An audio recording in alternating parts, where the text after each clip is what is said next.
जिससे पूछो पेपर आसान, पेपर आसान, पेपर आसान, पेपर आसान, पेपर आसान। अगर आप में थोड़ी बहुत भी सच सुनने की शक्ति बची है, अपनी बात करूंगा, अपनी सीरीज की बात करूंगा, पूरी रियलिटी की बात करूंगा, और जो पूरा परम सत्य है वो इस वाली स्लाइड में छुपा हुआ है, इसकी भी मैं बात करूंगा। बहुत बहुत बधाई आप सभी को, very very congratulations to all of you. दोस्तों, एमपीपीएससी 2024 में टोटल वैकेंसी लगभग है 100, और अब की बार होने वाला है बहुत बड़ा एक इतिहास बना देने वाला काम, क्योंकि इन 100 पद के ऊपर 1500 लोगों की भर्ती होगी। क्यों? कुछ समझ में नहीं आया? थोड़ा सा कंफ्यूजन है, वापस रिपीट कर देता हूं। टोटल वैकेंसी है 100, लेकिन बच्चे सेलेक्ट होने वाले हैं 1500। अभी भी समझने में अगर दिक्कत है तो यही दिक्कत दोस्त मेरे साथ भी है। कल से जब से प्रीलिम्स 2024 हुआ है ना, हर जगह खुशी का माहौल है। किसी भी यूट्यूब चैनल पे देखो बहुत पेपर आसान था, किसी भी यूट्यूब वीडियो पे कमेंट देखो बहुत पेपर आसान था, जिससे पूछो पेपर आसान, पेपर आसान, पेपर आसान, पेपर आसान, पेपर आसान। तो दोस्तों, आज की ये वीडियो में ना, अगर आप में थोड़ी बहुत भी सच सुनने की शक्ति बची है, या अपने अंदर झांक कर वास्तविकता देखने की थोड़ी बहुत भी शक्ति बची है, तो आप अगले 15 मिनट इस वीडियो को देख लेना। और नहीं तो अगर बिल्कुल शक्ति सच सुनने की बची ही नहीं है, या सिर्फ अपनी सुविधा या कन्वीनियंस अनुसार ही आप सच को मानना चाहते हैं, तो जो कंडीशन चल रही है उसको ऐसा चलने दीजिए। 2025 का प्रीलिम्स भी ऐसे ही आ जाएगा, उसको भी ऐसे ही हो जाने दीजिए। या फिर आज इस वीडियो को देखकर अपने मन की सारी शंकाओं को खत्म कर दो, और ये पूरे एमपीपीएससी सेगमेंट में, पूरे मध्य प्रदेश में सबसे ज्यादा आइकॉनिक वीडियो होने वाला है। क्योंकि पेपर होने के बाद आंसर की का वीडियो बना के और अगले बैच का अनाउंसमेंट करके सालों साल से यही चला आ रहा है। आज मैं उस मुहिम को तोड़ रहा हूं, उसकी जंजीरों को आज हम तोड़ देंगे। आइए थोड़ा सा सच जानने की कोशिश करते हैं। मैंने आपसे कहा था कि 100 वैकेंसी है और उस पर सेलेक्ट कितने होने वाले हैं? 1500। क्योंकि हर जगह माहौल ही ऐसा है ना, हर इंस्टीट्यूट का यह कहना है कि हमारे यहां से सारे क्वेश्चन फंस गए हैं, और हर बच्चे का यह कहना है कि पेपर तो बहुत ही इजी था। तो डेफिनेटली सी बात है, फिर तो बहुत लोगों का सिलेक्शन होगा। जितने पद नहीं है उससे 10 गुना 20 गुना लोग सिलेक्ट होंगे। कायदे से तो यही होना चाहिए अगर सब कुछ इतना आसान था। साइकोलॉजी की फील्ड में हम इस मानसिकता को कहते हैं फॉलो द हर्ड, सामान्य शब्दों में भेड़ चाल। अगर 100 लोग कह रहे हैं चीज आसान है, आसान है, आसान है, तो बाकी के जो 50 हैं वो उनको सुन के ऑटोमेटिकली, भले ही उनको वो चीज इतनी मुश्किल लग रही हो, लेकिन वो भी क्या बोलेंगे? आसान है। क्योंकि मेजोरिटी क्या बोल रही है? आसान है। तो आज इसी चीज पर हम लोग बहुत गहरी चर्चा करने वाले हैं, और मैं आज आप लोगों को बहुत सी बातें दिखाऊंगा, बहुत सी चीजें सिखाऊंगा। अपनी बात करूंगा, अपनी सीरीज की बात करूंगा, पूरी रियलिटी की बात करूंगा, और जो पूरा परम सत्य है वो इस वाली स्लाइड में छुपा हुआ है, इसकी भी मैं बात करूंगा। और लास्ट में इंडिया के कुछ बेस्ट टीचर्स की मैं बात करूंगा। परंतु ये बेस्ट टीचर्स एमपीपीएससी सेगमेंट में नहीं, यूपीएससी सेगमेंट में है, और इसका कनेक्शन हमारे एमपीपीएससी से क्या है, सारी चर्चाओं को दोस्तों हम लोग करेंगे। लेकिन सबसे पहली जो हमारी स्लाइड है कि कोई सच क्यों नहीं बोल रहा, सच बोलने में सब इतने डर क्यों रहे? डर किस बात का है? क्या आईआईटी के एग्जाम में ऐसा कभी नहीं हुआ? क्या नीट के एग्जाम में कभी ऐसा नहीं हुआ कि पेपर टफ आया हो? जब जब सिलेबस बदलेगा उसका अगला प्रीलिम्स हमेशा टफ होगा। सच अपनाने में शर्म क्या है, दिक्कत क्या है? आइए थोड़ी सी और रियलिटी को जानते हैं। जैसे हाल पेपर देख के इन भाई साहब का हो रहा है ना, ये पूछ रहे हैं वाई वाई वाई। अपने जैकी चैन साहब भी बड़े परेशान है, शायद वो जैकी चैन की ही फोटो है। तो ऑलमोस्ट जो इंस्टीट्यूट्स होते हैं ना, कोचिंग संस्थानों का काम कभी भी टॉपर को टॉपर बनाना नहीं था। कोचिंग संस्थानों का अस्तित्व है कि एवरेज व्यक्ति का एग्जाम निकलवाना। बिकॉज जो टॉपर है वो किसी भी कोचिंग संस्थान के साथ या उनके बिना वो हमेशा टॉप करेगा ही करेगा। यानी कि वो जो 100 या 200 पद हैं वो हमेशा भरेंगे ही भरेंगे, भले ही इस देश में 1 कोचिंग संस्थान हो या 1 लाख कोचिंग संस्थान हो। तो कोचिंग संस्थानों का जो मुख्य उद्देश्य है वो उस स्टूडेंट कैटेगरी को टारगेट करना है जो एवरेज के दायरे में आती है, और उनको वहां से कैसे वो प्रिपेयर करके एग्जाम निकलवाते हैं, वो होता है सबसे बड़ा चैलेंज। अब आइए देखिए, थोड़ी सी रियलिटी की बात करते हैं। ये मैंने कुछ यहां पर न्यूज आर्टिकल्स जो है कनेक्ट किए हुए हैं। आप देखें, ये न्यूज 18 करके वेबसाइट है। इन्होंने पिछले साल का जो 2023 का प्रीलिम्स था उसमें टोटल आप वहां पर देखें, टोटल लगभग 2 लाख लोगों ने पेपर दिया था, और उसमें से मेंस लिखने के लिए कितने क्वालिफाई हुए थे वो भी आपको मैं दिखाता हूं। मेंस लिखने के लिए क्वालिफाई हुए थे 5589। और ये सिर्फ इस वेबसाइट की कहानी नहीं है। अगर आपको इस न्यूज पर यकीन ना हो तो एक और यहां पर न्यूज है, जागरण जोश, बहुत पॉपुलर, बहुत चर्चित जो है ये वेबसाइट है। इन्होंने भी क्या आंकड़ा दिया कि 2023 का जो प्रीलिम्स हुआ था, यानी कि जस्ट इससे 1 साल पहले, उसमें टोटल वही 2 लाख लोगों ने एग्जाम दिया, और मेंस तक कितने पहुंचे? 5589। लगभग 2 लाख लोगों में से मात्र और मात्र 5589 लोग मेंस में पहुंचे हैं। इसका मतलब आप समझते हैं कि 1,95,000 लोग फेल हुए हैं। कितने? 1,95,000 विद्यार्थी जो है क्या हुए हैं? फेल हुए हैं। मेंस तक बस इतना आंकड़ा पहुंचा है 5589 विद्यार्थियों का। तो इससे आपने क्या सीखा? इससे आपने ये सीखा कि ये रियलिटी है। लेकिन इस बार कंडीशन क्या है साहब? इस बार कंडीशन देखिए, बड़ा ही उल्टा खेल चल रहा है। गंगा ने अपना पूरा दिशा बदल दी है। आप पूरे मध्य प्रदेश के टोटल 10 सबसे बड़े कोचिंग संस्थानों को उठा लीजिए। इतना तो जानते हो ना कि चाहे कितना भी बड़ा इंस्टीट्यूट हो, पद केवल 100 ही है।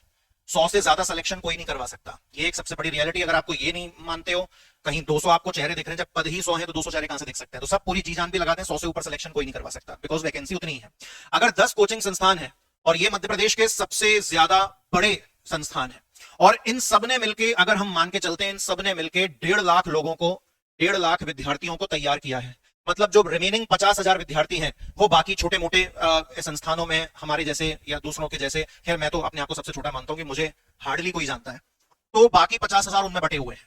तो इन 1.5 लाख में से सब ऑलमोस्ट कह रहे हैं आसान है, आसान है, आसान है, आसान है। चलो मान के चलते हैं कि सारे नहीं कह रहे, आधे कह रहे हैं, 50% मान लो। मैं ये भी नहीं कह रहा कि 80% आसान कह रहे हैं, 70% आसान कह रहे हैं, मैं कह रहा हूं मात्र 50% लोग आसान कह रहे हैं। तो मतलब 50% लोगों का तो मतलब प्रीलिम्स निकलना तय है, यानी कि 75,000 बच्चों का प्रीलिम्स निकलेगा। और जो रिकॉर्ड कहता है कितने का प्रीलिम्स क्रैक होता है, कितने लोग मेंस में पहुंचते हैं, लगभग 5,000। आप इस 5,000 के आंकड़े को डबल कर दो, चलो सारी गुंजाइशों को छोड़ देते हैं, लगभग 10,000 बच्चे प्रीलिम्स क्रैक करके मेंस देते हैं। लेकिन जितना आसान आसान का हर जगह ढिढोरा पिट रहा है, तो वहां तो 10,000 लोग नहीं देने वाले, वहां तो 75,000 लोग इस बार मेंस देंगे। इसलिए मैंने कहा था कि इतिहास बदल दिया है। इस बार का जो पूरा माहौल है उनके अनुसार पूरी हिस्ट्री बदल चुकी है। आज तक के एमपीपीएससी के इतिहास में ऐसा कभी नहीं हुआ, और इस बार ये चीज होने वाली है। एक और दूसरी चीज सुनिए, हर टीचर ने बहुत मेहनत करी, उन्होंने यूट्यूब पर एक से एक चीजें प्रोवाइड करी, लेकिन समस्या की बात यह है यार कि एवरी इंस्टीट्यूट इज सेइंग कि सारे क्वेश्चन हमने फंसा दिए, और कुछ ये कह रहे हैं कि 20 हमारे यहां से फंसे, 25 हमारे यहां से फंसे। तो आपको ये समझना है कि एक एवरेज विद्यार्थी भी एमपीपीएससी में 45 से 50 क्वेश्चन वो भी सही करके आता है। तो it's not a matter of 20 या 25 क्वेश्चन, 50 क्वेश्चन तो लगभग हर व्यक्ति सही करके आएगा ही आएगा। और अगर सच में कोई ये क्लेम कर रहा है कि नहीं भैया हमारे में से तो हमने 70 या 80 क्वेश्चन फंसा दिए, इतना बड़ा क्लेम कोई बड़ा संस्थान ही करेगा, ऑटोमेटिक सी बात है। तो मतलब वहां पर पढ़ने वाले 10,000 20,000 सभी विद्यार्थियों का सिलेक्शन होना तय है, और जबकि ऐसा मुमकिन है ही नहीं, क्योंकि होते कितने हैं, मेंस तक पहुंचते कितने, मात्र इतने। तो ये रियलिटी, ये सत्य आपको समझना बहुत जरूरी है। जब तक आप इस रियलिटी से भागते रहोगे, दूर भागते रहोगे, तब तक आपकी जो कहानी है जो जैसी चल रही है वैसी ही चलेगी। आऊंगा, अभी अपने पे भी आऊंगा, पूरी वीडियो मेरे बारे में ही है कि मैंने क्या किया और मैं क्या चाहता हूं और मैंने क्या नहीं किया, वो सब पे आऊंगा। आने दो, धीरे धीरे हर चीज पे से जो पर्दा है उसे जो है आज आप उठ जाने दो। अब देखें अगली स्लाइड पे क्या लिखा हुआ, जो मैंने आपको वास्तविकता मैंने आपको बताई थी कि मेंस तक 5,000 या 10,000 बच्चे पहुंचते हैं, लेकिन इस बार पेपर आसान है, आसान है, आसान है, आसान है। सही है, बढ़िया। रोहित शर्मा भी कह रहे हैं आजकल तो एड में सही है, हर चीज के लिए जो लोग सही है करते रहते हैं, तो आजकल सच में सही है चल रहा है। इस बार 70 से 80,000 बच्चे मेंस तक पहुंचेंगे, इतिहास बनेगा, और जो 100 पद हैं उस पर इस बार लगभग 1,500 लोग सेलेक्ट होंगे। एक एक पद पर 15-15 लोग बैठेंगे। अब हर केबिन में 15-15 चेयर्स होंगी, एक चेयर की जगह। इतिहास बदल गया है, बिल्कुल ऐसा ही होना चाहिए। सत्य के करीब हम लगातार पहुंच रहे हैं। ये वाली स्लाइड पर तो मैं सबसे लास्ट में आना चाहूंगा साहब, क्यों? चलो मैं एक बार इसको कवर करता हूं, फिर अपनी सीरीज के बारे में मुद्दा उठाऊंगा। 99.99% लोग वापस वही सेम मिस्टेक करेंगे। साहब सुनो, आपका पूरा सिलेबस एमपीपीएससी ने आपको बना के दिया हुआ, आपने अपनी तरफ से जो भी मेहनत करी, 2 दिन करी, 20 दिन करी, 2 महीने करी, 6 महीने करी, आपने अपनी मेहनत करी। आप करोगे क्या? ये देख रहे हो ये क्या है? ये पूरा पाई चार्ट है। अब इस पाई चार्ट को अलग अलग सेक्शंस में बांटा हुआ है। ये जो पूरा गोला है, ये पूरा गोला क्या दर्शा रहा है? ये पूरा गोला एमपीपीएससी का सिलेबस है। एमपीपीएससी ने इस बार केवल इस येलो वाले पोर्शन को टारगेट किया और उन्होंने 2024 का क्वेश्चन पेपर तैयार कर दिया। अब आप ये 2024 का क्वेश्चन पेपर देख के ये अंदाजा लगाओगे या इस कंक्लूजन पर पहुंचोगे कि अगली बार भी यही आना है कि भैया करंट अफेयर 1 साल की मत पढ़ो, करंट अफेयर तो 3-3 साल पुरानी पढ़ो। कि सिकल सेल बीमारी का तो कोई प्रश्न ही नहीं आया, तो मतलब ये टॉपिक भले ही आयोग ने नया जोड़ा है, लेकिन ये किसी काम का नहीं है। कमीशन से केवल एक क्वेश्चन आया, तो हो सकता है अगली बार एक भी ना आए या सिर्फ एक ही आए। तो आप ये कंक्लूजन निकाल लोगे, और आपने जो कंक्लूजन निकाला है वो सिर्फ इस पीले वाले पोर्शन पे निकाला है। कोई भी नया सिलेबस मिनिमम 4 साल टिकता है। 2020 में नया सिलेबस आया था एमपीपीएससी का, 2020 चला, 21 चला, 22 चला, 23 चला, यानी कि 4 साल वो नया वाला सिलेबस चला। और इस बार वापस से क्या है? वापस से नया सिलेबस आ गया है। तो ये देखिए, 1 साल, 2 साल, 3 साल, 4 साल, मोटा मोटा मान के चलते हैं 4 साल ये भी चलने वाला है। अगली बार आप प्रिपेयर करोगे कि वापस से ये पीला वाला सेक्शन आएगा, लेकिन 2025 में वो सिलेबस का कौन सा सेक्शन उठा लेंगे? ब्लू वाला। उसके बाद आप फिर सोचोगे कि ब्लू वाला आएगा, तो वो 2026 में अब की बार सिलेबस का ये लाल वाला सेक्शन उठा लेंगे। फिर आप लाल वाले के अनुसार प्रिपेयर करोगे तो वो 2027 में हरा वाला पोर्शन उठा लेंगे, और फिर आप हरे वाले के अनुसार प्रिपेयर करोगे तो 2028 में वो सिलेबस ही बदल देंगे। कहानी समझ रहे हो? ये मेरी बात नहीं है या ये किसी और की बात नहीं है, ये आप लोगों की बात है। वो 100 विद्यार्थी इस साल भी सिलेक्ट होने हैं, अगले साल भी सिलेक्ट होंगे, हमेशा सिलेक्ट होते रहेंगे। ये बाकी के 99.99% विद्यार्थी, अगर आपका इस बार सिलेक्शन नहीं हो रहा है तो ये ट्रुथ आपके लिए है साहब, ये रियलिटी आपके लिए है। इस रियलिटी को आप समझो। क्या समझना है, वापस सुनो। ये पूरा गोला एमपीपीएससी का सिलेबस है। इस सिलेबस का सिर्फ इतना सेक्शन 2024 में आया, अगली बार आप इसी के अनुसार तैयारी करोगे, लेकिन अगली बार सिलेबस का ये ब्लू वाला सेक्शन आपके एग्जाम में आ जाएगा। फिर अगली बार आप ब्लू वाले के लिए तैयारी करोगे तो ये 2026 में सिलेबस का लाल वाला सेक्शन आ जाएगा। आप 2027 में फिर लाल वाले के अनुसार तैयारी करोगे, लेकिन फिर सिलेबस का हरा वाला पोर्शन आपके एग्जाम में आ जाएगा। 2028 में हरे वाले के अनुसार तैयारी करोगे और वो क्या कर देंगे, पूरा सिलेबस ही बदल देंगे। ये परम सत्य है। मैंने जो अपनी संभावित प्रश्नों की सीरीज बनाई, उसमें जो भी कमेंट आप देखोगे ना उन हर वीडियोस के अंदर में, उस हर कमेंट में ये लिखा हुआ है क्या क्वालिटी क्वेश्चन है। आयोग ऐसे ही प्रश्न पूछता है, ऐसा हमें तो लग रहा है कि यही प्रश्न आएगा। तो क्या आपको लगता है कि जिस भी एज ग्रुप में आप बैठे हो कोई आपको पागल बना सकता है? आप जैसे ही क्वेश्चन की क्वालिटी देखते हो आपको ऑटोमेटिक समझ में आ जाता है कि ये क्वेश्चन घटिया क्वालिटी का है या अच्छी क्वालिटी का है। घटिया क्वालिटी का होता है तो आप देखते नहीं हो, और अच्छी क्वालिटी का होता है तो आप झड़ी लगा देते हो देख देख के। और सच में झड़ी ही लगी वो संभावित प्रश्न की सीरीज देखने में। और आप अगली बार क्या इमेजिन कर लोगे कि इस बार हमको ये संभावित प्रश्न की सीरीज में से प्रश्न नहीं दिखा तो मतलब अब हमको कभी नहीं दिखेगा। आप उसको छोड़ दोगे, आप सिकल सेल डिजीज को छोड़ दोगे, आप सारे आरबीआई की ब्याज दरों को छोड़ दोगे, आप सारे सूचकांकों को छोड़ दोगे, और जब अगली बार पेपर में पहुंचोगे तो आपको वही चीज हो सकता है देखने को मिल जाए। तो ये बहुत बड़ा गेम है, ये बहुत तरीके से डिजाइन करता है आयोग इसको, तभी तो इतनी कम सीट पर इतने कम सिलेक्शन होते हैं। आप अगर इस चक्र को समझ गए ना, ये परम सत्य है, और आप इसको समझ गए तो अपने सारे जूनियर्स को समझा पाओगे।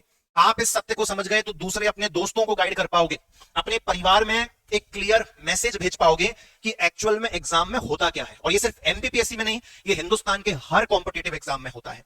आगे चलते हैं दोस्तों। अब मैं थोड़ी सी बात कर लेता हूं अपनी, क्योंकि मैंने वीडियो इसी के लिए मेजर जो है बनाया था, तो अपनी बात कर लेता हूं। मेरे बारे में बहुत से लोग थोड़ी कम जानकारी भी जानते हैं। 8-10 लोग मेरे बारे में जानते होंगे, लेकिन जब से ये प्रीलिम्स आया तो काफी सारे विद्यार्थियों ने एक्सपेक्टेड क्वेश्चंस की सीरीज देखी, हजारों विद्यार्थियों ने देखी, बट वो मेरे बारे में कुछ भी नहीं जानते होंगे। तो मैं थोड़ा सा वीडियो के अंत में वो भी प्रयास करूंगा कि अपने बारे में थोड़ा सा आपको रूबरू कराऊं, ताकि आपके आगे के फैसले और थोड़े से बेहतर हो जाए, है ना। क्योंकि अगर मध्य प्रदेश में टोटल 5000 शिक्षक पढ़ा रहे हैं तो हो सकता है उसमें से 4999 बेस्ट हैं और मैं सबसे गया गुजरा हूं। अगर आपको इस वीडियो में अब तक मेरी बताई हुई सारी बातें गलत लगी हैं तो फिर आप मुझे वो एक सबसे गया गुजरा टीचर जरूर माने, और आज के ही दिन से मेरे चैनल को या मुझे किसी भी प्रकार से फॉलो करना बंद करें, अन्यथा फिर ये आपके लिए जाती हो जाएगी। खैर चलो, मैं अपनी सीरीज के बारे में थोड़ी सी बात करूं। दोस्तों, आज से लगभग ये 3 महीने पहले, आपको दिख रहा होगा 3 महीने पहले मैंने एक वीडियो डाली थी, और ये बहुत ही डिटेल्ड वीडियो थी कि कैसे हम 60 दिनों में या उससे पहले से आप तैयारी कर रहे हो तो कैसे हम एक बहुत डिटेल्ड तैयारी कर सकते हैं कि हमारा बहुत तगड़ा अटेम्प्ट जाए। इस पे व्यू देखो कितने आए हैं, मात्र 810 व्यूज। थोड़ा आगे चलता हूं। मैंने इस वीडियो में आखिर बताया क्या था? मैंने इस वीडियो में ये बताया था कि आपको डिटेल्ड तैयारी कैसे करनी है, मात्र 800 व्यू आए। और मैंने इस वीडियो में क्या बताया था? और मैंने इस वीडियो में 3 सबसे बड़ी किताबों की बात करी थी। कंप्लीट जीएस की 25,000 वन लाइनर की एक बुक आती है, जिसे आराम से आप 3 महीने के अंदर फतेह कर सकते हो। आप मार्च से भी चालू करोगे तो मार्च, अप्रैल, मई तक आप पूरा फतेह कर सकते हो, अगर दिन में मात्र इसके 10 से 20 पेज अगर आप पढ़ते हो ओनली। इस किताब के साथ साथ मैंने इन 2 किताबों में से कोई एक, एनी वन बुक पढ़ने के लिए कहा था, 15 पेज डेली, जो कि बहुत बड़ी चीज नहीं थी। लेकिन देखा कितने लोगों ने? मात्र 800 व्यू। क्यों? क्योंकि इसमें मैं मेहनत करवाना बहुत ज्यादा चाह रहा था, नहीं देखा। उसके बाद मैंने इस वीडियो में क्या बताया था? उसके बाद मैंने इस वीडियो में कहा था कि अगर तुमने कहीं से भी कंप्लीट एमपीपीएससी मेंस पढ़ा हुआ है तो अपने मेंस वाले नोट्स रिवाइज कर लेना। और मुझे डेफिनेटली पता था कि कोई इतनी मेहनत करने को तैयार है नहीं। सबको चाहिए कि वो 1000 में से वो एक सिलेक्टेड बंदा बन जाए। 999 की भीड़ में कोई आना चाहता नहीं है, फेल कोई होना चाहता नहीं है, परंतु उसी के साथ प्रीलिम्स के नाम पर इतनी मेहनत करना हजम भी नहीं होता, ना जाने क्यों। तो कोई उसको फॉलो करता नहीं। तो मैंने उस पर पहले से लिखा हुआ था कि चाहो तो भैया स्किप कर देना, क्योंकि इतना लोड आप लोगे नहीं, और फिर अपनी जो उसकी समस्या है, वो उसका जो दोष है, किसी और के माथे मर दोगे। तो मेंस के नोट्स पढ़ने के लिए कहा था, मेहनत वाला काम था, 800 व्यू आए। उसके बाद मैंने इस वीडियो में मध्य प्रदेश के एमसीक्यूज के लिए 2 सबसे बेस्ट किताबें रेकमेंड करी थी, और इसी के साथ साथ जितनी भी जनरल स्टडीज की, चाहे इकोनॉमिक्स हो गई, हिस्ट्री हो गई, ज्योग्राफी हो गई, 6 घटना चक्र की किताबें जिसमें विदाउट एक्सप्लेनेशन, आप एक्सप्लेनेशन के बिना पढ़ते हो तो आपका घटना चक्र में 10 गुना समय बचता है। तो मैंने ये पढ़ने के लिए कहा, लेकिन पढ़ा नहीं। व्यूज कितने आए? 800। मतलब जो जहां पर मेहनत करने के लिए कहा गया वहां व्यूज कितने आ रहे हैं? 800। क्योंकि ये तो फॉलो ही नहीं करना, अपने को मजे में प्रीलिम्स जो है निकालना है। उसके बाद मैंने एक सीरीज बनाई न्यू टॉपिक्स की, भैया जितने भी नए टॉपिक ऐड हुए हैं उनको मैं बहुत डिटेल में पढ़ा रहा हूं, तो इसको आप पढ़ के जाइएगा, ठीक है। व्यूज कितने आए? मात्र 6000 व्यू आए, और मैंने इसमें अप्रॉक्स 19 वीडियोस जो है अपलोड करी, और खूब डिटेल में बड़े-बड़े 1-1 घंटे के, 1.5 घंटे के इसमें लेक्चर थे। व्यूज कितने आए? मात्र 6000। मैं जब ये पूरा कंटेंट प्रिपेयर कर रहा था तो उसी टाइम पर 18 मिनट पहले मुझे एक स्टूडेंट का कमेंट आया कि सर आपकी एल नीनो और ला नीनो की वीडियो देखी थी, उससे एक क्वेश्चन आया था, वो हमने बहुत आराम से सही कर दिया, थैंक यू सर। अच्छा लगा सुन के। और एल नीनो और ला नीना की जो वीडियोस हैं, पूरे एमपी में 2-3 लोगों ने वो पूरी वीडियोस शूट करी हैं, और आप उस वीडियो के नीचे जाके कमेंट देखिएगा, आपको पूरी कहानी पता चल जाएगी, या आप व्यक्ति दूसरों से कितना भी झूठ बोल सकता है लेकिन खुद से झूठ नहीं बोल सकता। जाके देखना, आपको रियलाइज हो जाएगा कि वो किस लेवल की चीज थी। तो क्वेश्चन उसमें से बने नए टॉपिक्स में से, चाहे आप ये शुरुआत के उठा लो, लगभग 11 से 12 क्वेश्चन इस पूरी 19 लेक्चर्स की सीरीज में से बने। खैर इसकी हमने बात नहीं करी, मात्र 6000 व्यू इस पर आए। फिर फाइनली एंट्री होती है संभावित प्रश्न की सीरीज, और अब आप देखिए व्यूज कितने आए हैं, 22,000। खैर ये पूरा अपडेटेड डेटा नहीं है क्योंकि लास्ट की 2-3 वीडियो पर ही मिला के 25,000 से ऊपर जो है व्यूज थे। सारी पे तो आप कंबाइन कर लोगे तो 45-50,000 आपको व्यूज इसमें मिलेंगे। तो आप सोचिए कि जहां मैं डिटेल में पढ़ने के लिए कहता हूं वहां व्यू आते हैं 800, और जहां पर मैं 5-5, 10-10 मिनट में पढ़ने के लिए कहता हूं वहां पर व्यूज आते हैं 22,000। क्या आपको पता है ये कितना गुना ज्यादा है?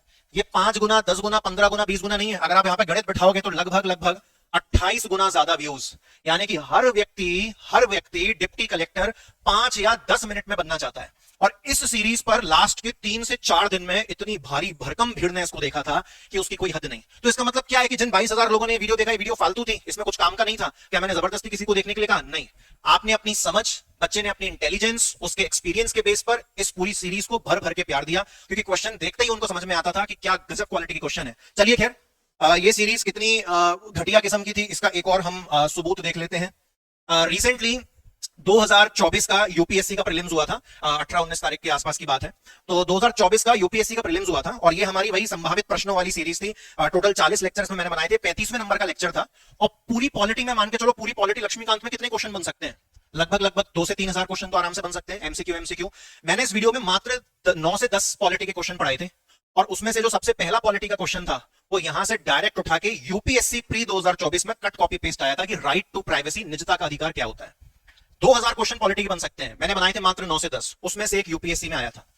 तो या तो हो सकता है कि यूपीएससी का जो लेवल है वो अपने एमपीपीएससी जितना उतना हाई नहीं है, उसका लेवल खराब है। अब चूंकि यूपीएससी का लेवल खराब है तो ये खराब लेवल की सीरीज में से क्वेश्चन मैच हो गया होगा, ऐसा ही हो सकता है। इससे ज्यादा तो और कुछ लग नहीं रहा। तो अगर आपको पूरी कहानी समझ में आई है ना, मतलब आंसर की अपलोड करने का तो मेरा मन ही खत्म हो गया। मैंने कहा क्या करूं आंसर की अपलोड करके, क्योंकि सबसे पहले एक ऐसी चीज जो क्रांति होती है ना, क्रांति किसी को पसंद नहीं आती। जो भी व्यक्ति क्रांति लाने की कोशिश करता है वो सबसे बड़ा मूर्ख साबित हो जाता है दुनिया के अंदर। और जैसे जैसे वो क्रांति सफलता की राह पर बढ़ती चली जाती है, वैसे वैसे सब उसको अपनाने लगते हैं। मेरे पास आज से 2 साल पहले एक बच्ची आई थी जिसकी 19 साल की उम्र थी। उसने अपने फर्स्ट अटेम्प्ट में, जैसे ही उसने 1.5 साल का कोर्स पढ़ा था, ऑफलाइन में आई थी, उसने जैसे ही फर्स्ट अटेम्प्ट दिया, उसके पहले अटेम्प्ट में प्रीलिम्स क्रैक हुआ, फर्स्ट ही अटेम्प्ट में वो मेंस लिख के आई। अब 2023 के इंटरव्यू का रिजल्ट की जो है हम उसका वेट कर रहे हैं। अगर उस बच्ची का इंटरव्यू में नाम आता है तो ये बनने वाला है पिछले 10 सालों में एमपीपीएससी का रिकॉर्ड। क्योंकि आप उठा के देख लीजिए, कोई भी फ्रेशर, कोई भी फर्स्ट टाइमर सेलेक्ट नहीं हुआ है लास्ट 10 सालों में एमपीपीएससी के अंदर। आप सारे उनके रिकॉर्ड उठा के देखिए, या तो वो पहले से अटेम्प्ट दे चुके होंगे, या उनकी उम्र 23, 24, 25 साल होगी, या पहले से वो किसी पद पर चयनित होंगे। बट वो एक रिकॉर्ड बनेगा अगर वो बच्ची आती है इंटरव्यू में तो। बट ये सब बातें क्यों करें? क्योंकि अगर कोई एक सेलेक्ट हो रहा है तो उससे आपके सिलेक्शन पे क्या प्रभाव पड़ रहा है? आप किसी टॉपर को सुन लेते हो तो क्या उससे आपका सिलेक्शन हो जाता है?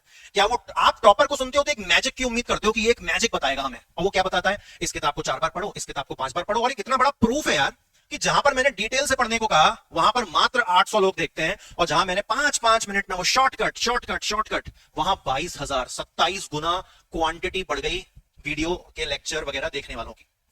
तो मैं इसमें जो पूरा निष्कर्ष निकल रहा है ना दोस्त, वो ये निकल रहा है कि आप, जो मैंने आपको वो पाई चार्ट बताया था, आप इस भ्रम में बिल्कुल भी मत रहना कि हमेशा जो पेपर इस बार आ गया आगे भी वही पेपर आएगा, चीजें बदलेंगी नहीं। पूरा जो पेपर का कॉन्सेप्ट है वो इस पाई चार्ट पर काम करेगा, हर बार कहानी बदल के आएगी। तो कैसे टारगेट करोगे क्वेश्चन टारगेट करने का साहब एक ही तरीका है। तो वो क्या तरीका है? वो है कि आपको सब कुछ पढ़ना पड़ेगा। जो डिटेल्ड वीडियो की मैं बात कर रहा था, जब मैंने चीजें बताई थी, वो सब कुछ करनी पड़ती हैं। किसी भी कोचिंग संस्थान से ऑनलाइन ऑफलाइन एक बार पूरा मेंस पढ़ के बैठो, सिर्फ उससे भी काम नहीं होगा। सारी जनरल स्टडीज के लिए एक फैक्चुअल बुक दिमाग में घोल के पी होनी चाहिए।